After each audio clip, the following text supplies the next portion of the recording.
It's our honor and pleasure today to have with us Dr. Heather Smith, the so-called G20 Sherpa of Australia. And I think she's going to explain to us in a minute what it means to be a Sherpa.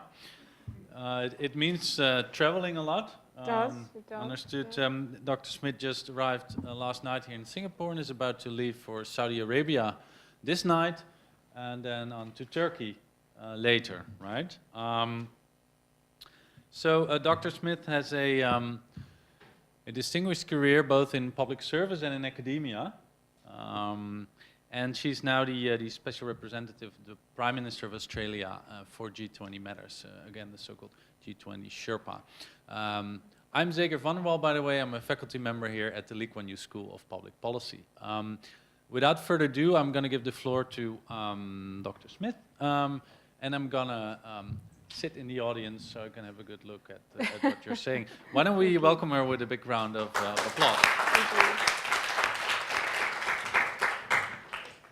Thank you very much, Professor Zeger van der Wal. It's a great pleasure to be here. I guess I should start by trying to explain what a Sherpa is, as you mentioned, because I think you learn as you go as to the role of a Sherpa, but it's not, I don't think it's that dissimilar to how you would think about a traditional role of a Sherpa, of you have to carry a lot of weight on your shoulders and you get nearly to the summit, and just as you get to the summit, you hand what you hope is a terrific outcome to your leader and say, here is what we collectively as Sherpas, as there's a Sherpa from each G20 country, here's what we have come up as our best outcome, and hopefully by then our leaders can help give it that final push, that final ambitious push that gets us where we want to be. But it does, as mentioned, involve quite a lot of travel, but it's just delighted to be here in Singapore again, and it's a great pleasure to be here at the Lee Kuan Yew School of Public Policy. It's a particular privilege for me to be invited here by Kishore Mahbubani, who for many years I think has been one of the region's foremost thinkers on the key international issues that we confront in the 21st century, and also a key thinker on thinking about the approaches and the architecture we actually need for dealing with these challenges. So as Australia's G20 Sherpa, in the year when we have the honour of being the president of G20, grappling with those issues is actually the centre of what I do on a day-to-day basis during this year. When we look at what Australia's focus is this year, I think most immediately Australia's priority in the G20 and chairing the G20 is to focus on how we complete the recovery from economic crisis. That is our key goal for the year. As our Prime Minister Tony Abbott said in Davos at the World Economic Forum earlier in the year, the G20 is primarily about people, it's not about governments. So our task is actually to create the opportunities for citizens of the G20, but also the non-G20 economies alike, to try and make better lives for themselves. But underlying this overarching challenge, there are bigger, longer-term issues that we need to consider as well. Issues that we need to resolve if the growth we seek now is to be sustainable into the future. Two key questions that underline or underpin the role of G20. Firstly, how do we navigate our way peacefully and effectively through the major economic and geostrategic transformation that the world is currently experiencing? And secondly, how do we shape and nurture institutions that can produce truly global responses to the challenges that we collectively face? Or to borrow the maritime metaphor used by Kishore in his recent book on the Great Convergence, how do we get nations on board our global ship to focus on more than just the state of their own cabins and get together to steer the whole vessel in the right direction? I want to continue to draw on that metaphor because it provides a very good way, I think, to illustrate what we are trying to achieve in the G20 and how we are trying to do that. As we all know, our world is changing rapidly. Indeed, Singapore's own emergence as one of the world's richest economies in the past 50 years is a striking example of that very change. It is a world in which more people in more countries than ever before have access to leading-edge technology, technology that lifts productivity and enhances access to the global marketplace, both for goods and for ideas. This democratisation of technology is restoring the linkage which was broken by the Industrial Revolution between population and economic influence. The large and, in general, rapidly growing populations of the major emerging economies are driving a convergence of their economies with the developed world. This is most starkly shown by the recent World Bank figures suggesting China may already be overtaking the US as the world's largest economy on a PPP basis. And so we are witnessing a dramatic shift in the global centre of economic gravity back to its historical location of the Asia-Pacific. Asia's economy already accounts for a quarter of global economic output and is estimated to rise to over half the world economy by 2050. This development is being accompanied by a phenomenal rise in Asia's middle class, which could more than triple from 525 million in 2009 to 1.7 billion in 2020 and nearly double again to 3.2 billion by 2030. So there's a lot of opportunity here around this story, but there are also some other trends that demand policymakers' attention, and this is also a focus within the G20. Firstly, inequality is becoming a growing issue, both politically and economically. Over the period between 1988 and 2008, people at the bottom of the income distribution have not participated in global economic growth, even as Asia's middle class has ballooned. Income for the poorest has stagnated while there has been very big income growth for the top 1%. Another trend we're seeing is around productivity growth, its future trend being quite uncertain. In almost every advanced country, growth in GDP per hour worked has slowed over the past 10 years. The jury is still out as to whether productivity can continue to rise at the rate it has in previous decades. It's interesting when you look at the relationship between real wage growth and productivity in nearly all advanced economies, except perhaps for Australia. There is a question as to whether we're seeing a delinking from this trend, and we don't really understand the forces behind that. The sum of these developments is dramatic and rapid change, increasing diffusion of economic power and influence, a decline in the old geopolitical uncertainties, and most importantly, greater interconnectedness. The global financial crisis demonstrated beyond all doubt that national boundaries can no longer buffer the citizens of one country against the impact of policies and actions in another. The distinction between domestic and international issues is becoming much less clear. More and more, our problems are common problems, so countries need to find new ways of working together to resolve them. The current multilateral system of institutions has served us well in the years since the Second World War, but it is also a system that continues in many ways to reflect the realities of a post-Cold War world rather than the 21st century. So if we are to develop the habits of cooperation and collaboration and mutual trust that we need to navigate these new waters, we need to ensure that our institutions reflect the new realities of the global economy. Those with a growing presence must be given a growing voice, but they must also be prepared to shoulder greater responsibility. The former is why we continue under our presidency to press the US Congress to pass legislation to implement the reforms to IMF governance, which were agreed in 2010. In fact, Australia has enjoyed valuable cooperation on this issue with Singapore in its role as chair of the International Monetary and Financial Committee, the IMFC.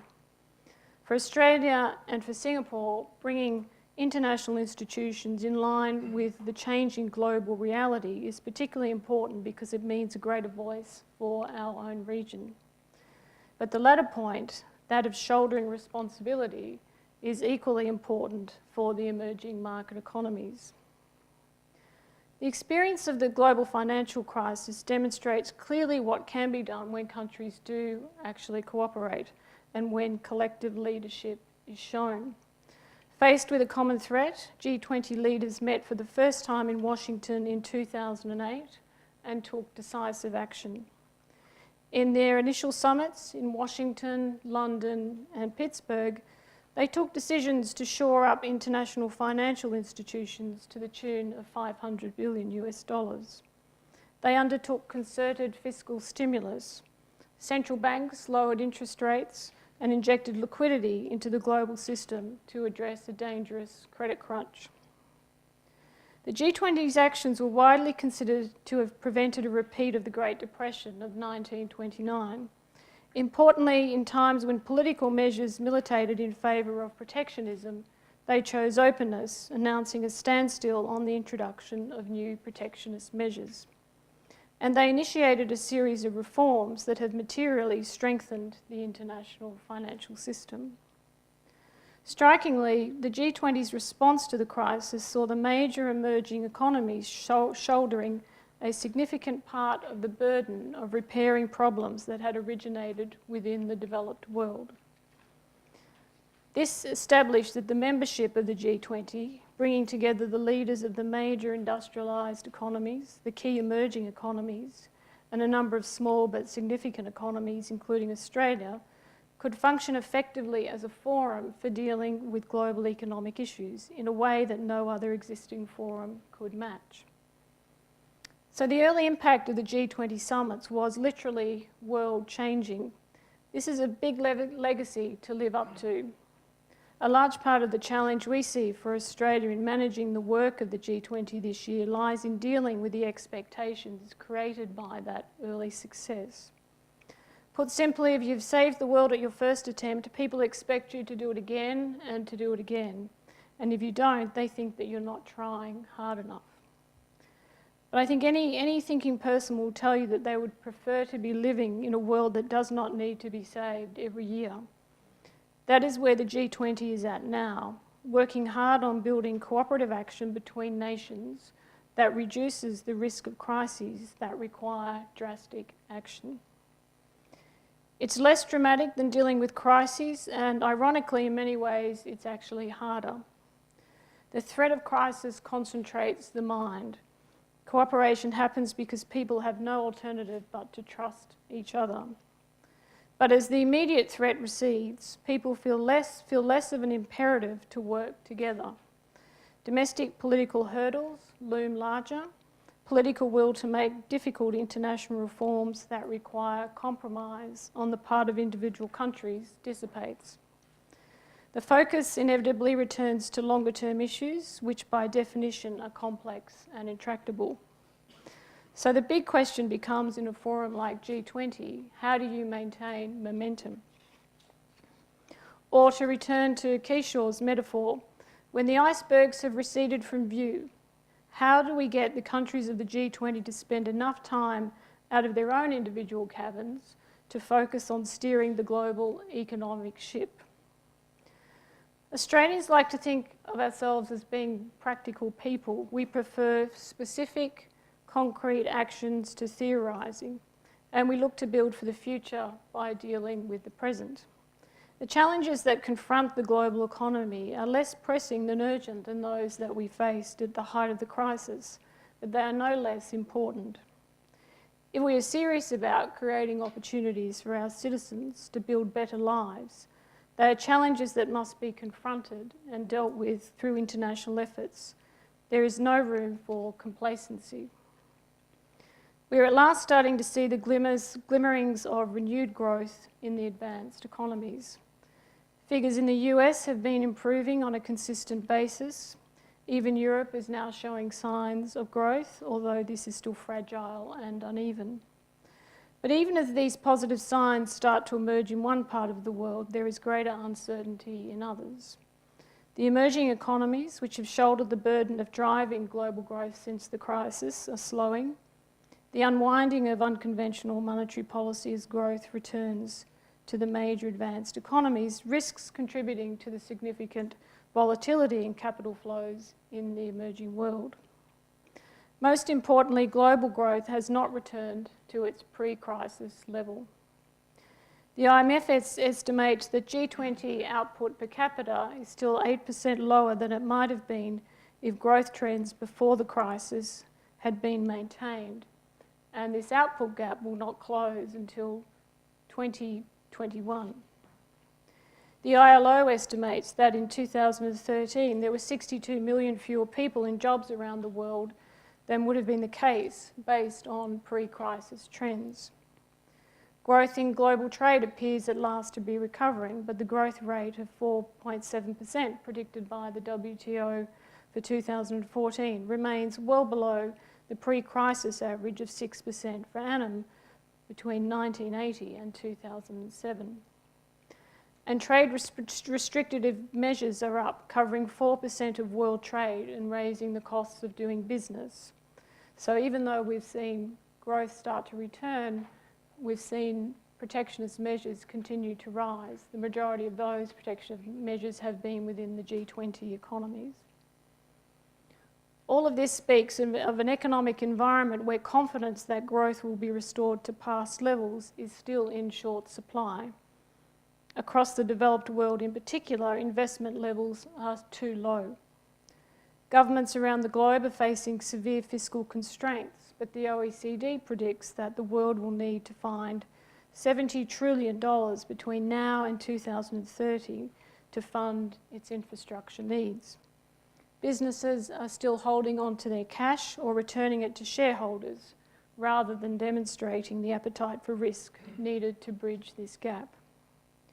This economic situation, combined with the rise of Asia, presents challenges for countries, including developing countries. Sound macroeconomic policy settings that promote strong, sustainable and balanced growth are, of course, fundamental to how we should approach this problem. And macro policy coordination will remain a vital part, and in fact a key part, of the role of the G20. But we also see the need, particularly in Australia's presidency, to go structural as we deal with the implications of a sustained period of below potential growth. So what does this mean for the G20? As G20 leaders emphasised at St. Petersburg last year, the G20's immediate task is in breaking this cycle of low growth and diminished business confidence. Australia's firm view is that actions will need to speak louder than words as we approach this task. So we are working with the G20 membership to ensure that together we produce by the Brisbane Summit an action plan that will make a meaningful difference to global growth prospects. Consistent with the need for everyone on board to take an interest in the steering of the ship, countries have come together and agreed on their goal and their approach to achieving it. For 2014, Australia has adopted a focused agenda to firstly promote strong economic growth and employment outcomes by empowering the private sector. Secondly, to make the global economy more resilient to future shocks. And thirdly, strengthening the G20 as an institution.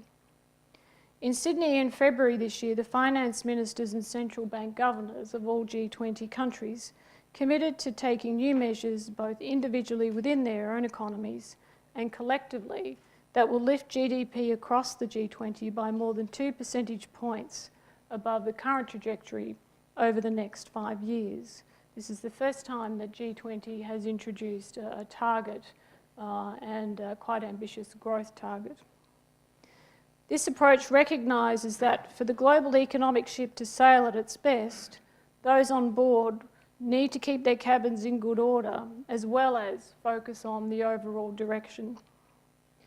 Much of the action required to boost growth and achieve this goal relates to domestic policy decisions. All G20 members are in the process of developing comprehensive growth strategies that contain specific new policy actions to address both macroeconomic and structural issues in their own economies. A key message my Prime Minister conveyed at the World Economic Forum in Davos was that you can't have strong communities without strong economies, and you can't have strong economies without profitable private businesses. Recognising that business is the key driver of growth and jobs, members are working on a multi-year approach in removing impediments to private sector-led growth. Policy actions are focusing on a number of key areas identified by G20 members, together with the key international economic organisations as having the greatest potential to lift growth. Countries are working to remove impediments to private sector investment, particularly on infrastructure. For example, how to reduce regulatory burdens on business, improve predictability of policy and regulation, and reduce approval delays on infrastructure. Countries are looking for ways to remove barriers within their economies so that goods and services can flow more smoothly across their borders. Because in today's world of global value chains, freer trade in all directions means lower costs for both producers and consumers. This drives economic opportunity and creates jobs. Countries are examining how to boost employment, including by lifting participation in the workforce by women and youth in particular. And countries are looking at how they promote competition within their economies to drive efficiency and productivity. These domestic measures will be augmented by some collective actions across the whole of the G20. For example, on infrastructure, this might include improving the use of multilateral development bank resources, better ways to manage risk, better collaboration and cooperation between the multilateral development banks and regional banks, and ways of drawing in more private sector financing for investment. The important thing about these reforms is that their collective impact depends on countries acting together in a concerted way. Research by the international organisations, the IMF and the World Bank and the OECD, tells us that the large proportion of the benefit from these measures will come from the positive spillovers of actions taken by one country into the economies of other countries. These spillovers also ensure the benefits will be felt well beyond the borders of G20 and contribute to development across the world. The work of the G20's development stream, particularly around infrastructure, tax and domestic resource mobilisation, is designed to ensure the benefits are widely spread and that growth is truly sustainable and inclusive. But the challenge we have in the G20 is how do we deliver? And to deliver, we want countries to increasingly use the G20 as a vehicle for discussing and delivering on hard reforms. And we see the role of peer pressure as being key through this year in ensuring that we meet our objectives. By all agreeing to put in place domestic reforms at the same time, leaders have the political cover to drive reforms at home, and there is the added incentive of peer pressure to see the reform process to the end. This is where we see the crucial value add of the G20. Up until now, we have not thought or used the G20 as an institution through which countries should see it as a mechanism of providing, as I mentioned, political cover to pursue difficult reforms at home. Reforms like these are difficult. Bringing them about will require an effort over several years, not just under Australia's presidency. But it is a sign of the shift the G20 has made from crisis management to long-term steering of economic policies that we are now talking about a multi-year pathway to growth. There was good continuity between Russia in 2013 and Australia this year, and we will be closely working with Turkey to ensure that there was continuity of the agenda in 2015. And to maximise effectiveness, Australia is running with a tightly integrated approach. So we're asking members to have a strong internal coordination and cooperation within their own governments. The same approach is true with the other key streams of the G20's work, which can broadly be characterised as building the resilience of a global economy. Building resilience is the other side of the growth coin in terms of restoring confidence with business and consumers. It is about ensuring that the world really does need saving less often, and that we're better able to do so if and when the need does arise. A key element of this agenda is our work to strengthen global financial regulation so as to avert or mitigate future crises. This includes focusing on the 4 key areas which we hope to finalise by Brisbane after 5 years of work within the G20. Those 4 areas are strengthening the capitalisation of banks through the Basel III reforms, ending the risks posed by international financial institutions that are too big to fail, ensuring proper oversight of shadow banks, and regulation of over-the-counter derivative trading. We aim to be able to declare these multi-year initiatives subsequently completed by the time of the Brisbane Summit, making a significant contribution to global financial stability. Fixing the international taxation system is another key multi-year priority of the G20.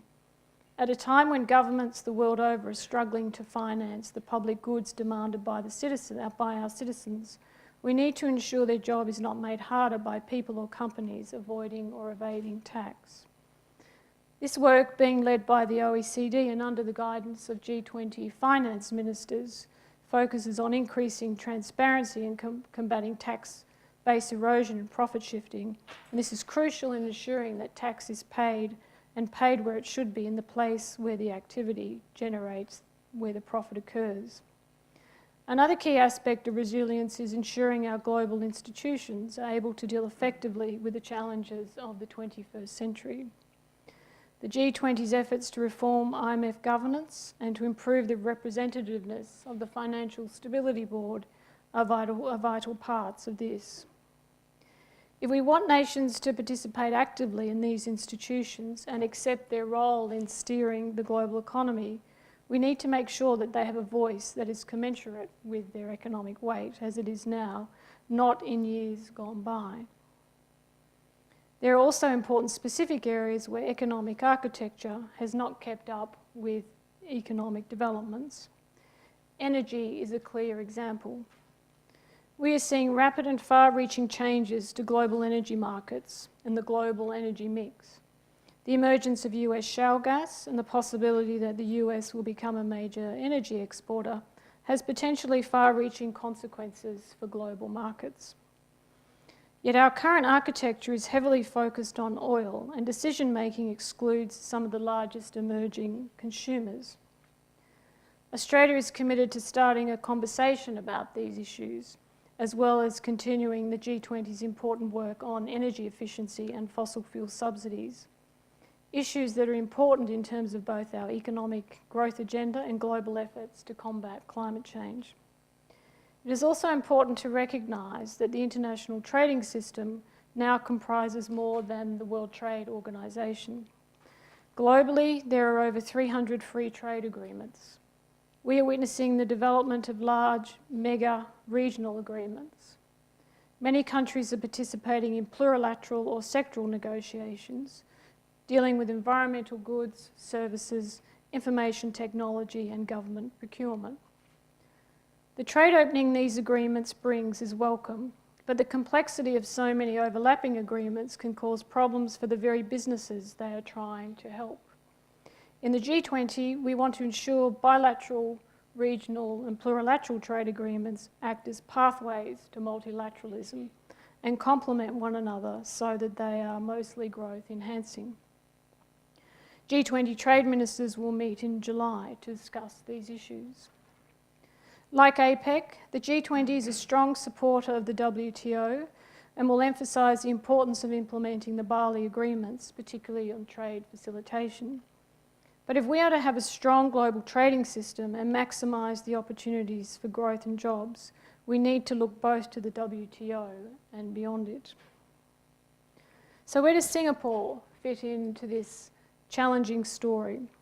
Singapore is a natural choice for Australia as one of our guests to attend the G20 this year, and it is participating actively, including by holding 2 G20-related meetings here in the next month, focused around infrastructure and the financing of infrastructure. Singapore is a key regional partner with a high degree of policy sophistication that can assist in maximising the voice of Asia and the Western Pacific in global affairs. And as a key regional financial hub, it has much to contribute on investment and infrastructure. Singapore, of course, has its own great story to tell about its own economic success, based on so many of the policies that are now the G20's economic reform priorities. What better example could there be of the benefits of trade openness and involvement in international value chains in bringing wealth to a developing economy? We also look to Singapore to share with the G20 the benefit of its regional and international linkages, for example, with other members of the Global Governance Group, or the 3G, to ensure G20 decisions are informed by a wide range of interests and their value conveyed accurately to non-member countries.